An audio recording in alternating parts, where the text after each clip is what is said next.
everyone, welcome to our clay unit here. I just want to quick go over some materials that you'll need in front of you to get started. I have a clay tarp. All the tables have a letter on them, and you find the letter that matches your table just because of COVID, so just in case. The clay tarps, I will show you where everything is located. For tools this year to work with, you all have your boxes, so grab a box, get your tools. Just like all materials. Clay I will help pass out to you guys, and rolling pins are the only other material that you're definitely going to need, as well as yardsticks, or there are sticks that just are measured out so they're all the same width. This is what we're going for. It doesn't matter how long they are, it's the width. So make sure you have two that are the same width, same height. So I got two matching yardsticks here. These are going to work great. When you get your clay, you need to wedge it first to get those air bubbles out. You can do this by simply smacking it really hard in your hands. You can also do this by pounding it against the table. Great way to get some anger out. Or if you want to be a professional, we traditionally wedge the clay like such. I take both my hands, put them together like angel wings, push the clay down, and I am kind of just rocking it in my hands here. And you know you did it right when, I'll show you quick.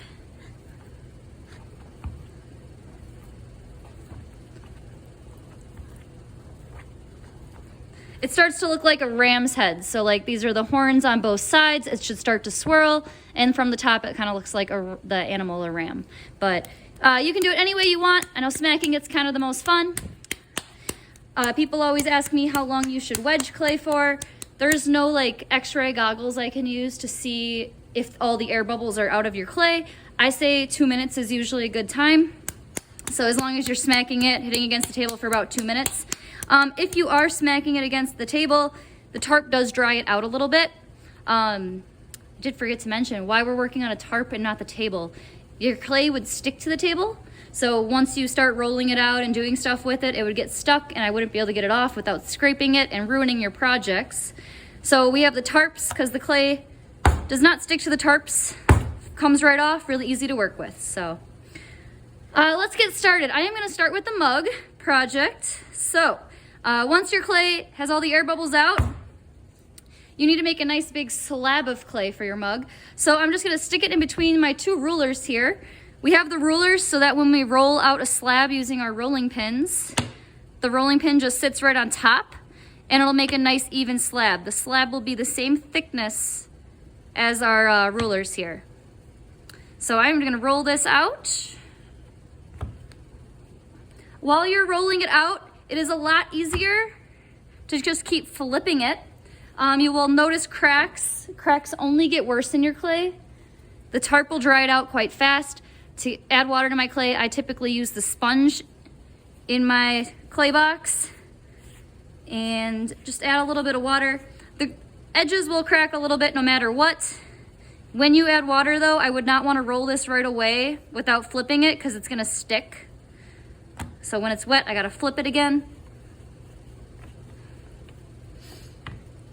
Now you don't want to soak your clay. If you add too much water, it'll turn to slip. You got to find a good consistency. You'll have to keep your hands wet this entire unit too, so every once in a while, as mine dry out, I add a little bit. I just dip them right in that slip cup. It gets kind of messy. All right, so here is a good slab for my mug. I am going to start by taking a ruler. You can use a yardstick, or because we have a lot of people working during class, you could use a ruler just at this point. You can pass the yardsticks to the next person. And I'm just going to start by making a nice straight line. So I want to get rid of all those nasty edges. Can't use those. It's not going to make a nice mug. And then you can make your mug as tall as you like. No more than 6 inches though, please. It is hard to get anything over 6 inches in the kiln. It takes up a lot of room. So I'm just going to go with 4 inches for now. Why not? Feels like that fits really well. I am going to mark 4 inches from this line, my straight edge, all the way down. And I'm going to match those up just like when we draw our grid lines, make it nice and neat and straight, I'm using the ruler to make a straight line, not just cutting it with my hand. And that looks really good. It's nice straight, it's 4 inches tall all the way around. I can get rid of one of the sides right away too. Like, I know I'm not gonna need this. That's just some extra, I can't use it. For the mugs, you could use one of these molds I have. So all it is a roll with newspaper around it. The clay won't stick to the newspaper as much, that's why we do this. You can use this just as it is. If you have an edge like mine here, I don't want to use this side because the newspaper is coming up a lot. You could replace the newspaper, but I'm just going to use this side right now for the demonstration purposes. So we'll take my slab and I'm going to put it at the bottom of the roll here. Don't put it in the middle. It makes it a lot more difficult to get off. And I am going to start wrapping that around. All right. And this is almost too short. I think I got really lucky here, but I'm going to try to cut it where those slabs meet. And I am pretty close there. So I'm going to go with that. Whenever we attach things, we have to slip and score. So I am going to score both sides, score twice where it gets attached, and slip once. So that means apply slip to just one side. And then I'm going to press these two together. You guys can spend a little bit more time getting these to fit better. For demonstration purposes, I'm just gonna keep moving. And I'm gonna push these two pieces together really nice. How I like to do this is if you do have a big gap at all, you wanna grab a little coil and fill it in. I don't really have that problem, but if you did, all you'd have to do is take a little piece of clay, roll out a coil, which is just a snake-like shape.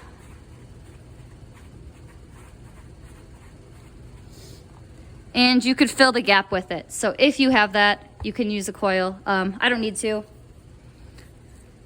I am gonna also just roll it out a little bit. You can make that side nice and smooth. You can spend some time getting it smoother using some of the tools in your box.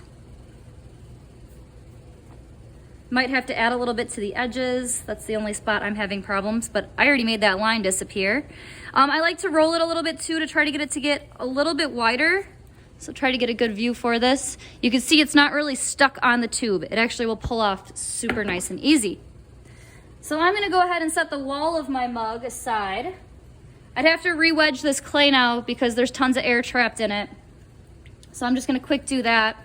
And we need to make at least one more slab for the bottom of our mugs. You could make a couple more slabs though, because maybe you have pieces to carve out. Or you could make the handle out of a slab, so that's all up to you.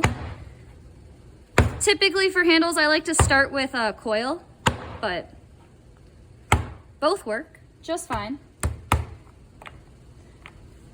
Now I'd want to pound this for a little bit more to get the air out completely, but I'm just going to destroy this mug once I'm done. Just a demo.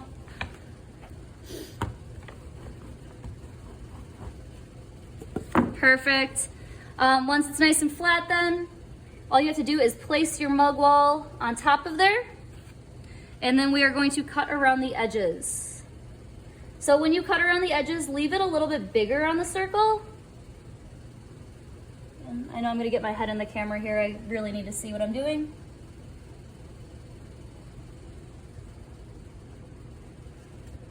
And then I can get rid of all that extra clay.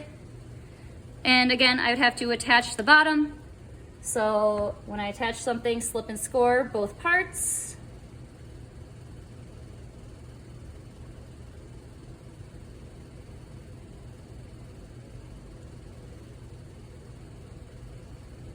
I'm just gonna use this. So when you're scoring, it's just X's, hashtag marks. You may wanna score a little bit better than this. I usually try to put the slip on the part that is on the, if there's still a part that's on the table, just so it's more sturdy. And I will place that on top.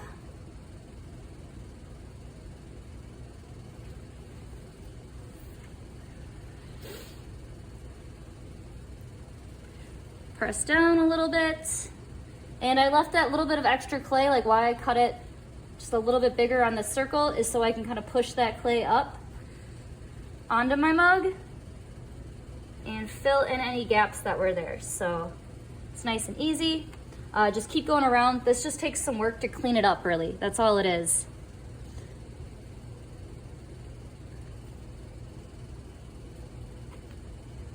And there's tons of tools again that you can use to clean it up. All different options for you guys.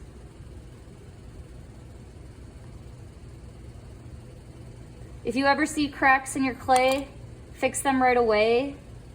They're only gonna get worse as it dries, so the cracks don't ever magically heal themselves. But, all right. So I could fix it up a little bit more, and when I was doing that, rolling it out, I did make the mouth of my mug a little bit bigger, so I may want to go back and fix that. But this is not too bad. So this is a great place to start. I can start adding my facial features. Remember, you have to use at least 2 textures. There are so many ways of doing this. Quick example, why not? I seem to be obsessed with adding mustaches to my mugs, so I'm just gonna quick sculpt a mustache. And how I like to make my hair texture, and you'll have to ask me for one of these tools because I do not have enough for the whole class, unfortunately. They're like $4 a tool, so I only have 4 of them. Is I like to take this tool, it's like a bunch of needle tools at once. So your needle tool is this, has 1 point on it.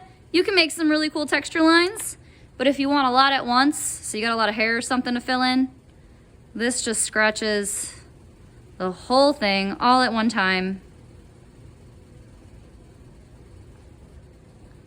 Super texturized. What a great looking, weird little mustache. So I could add this to my mug then. Cute. All right, so that's my demonstration for the mug. I'm gonna move on to the tic-tac-toe board next, so stay tuned.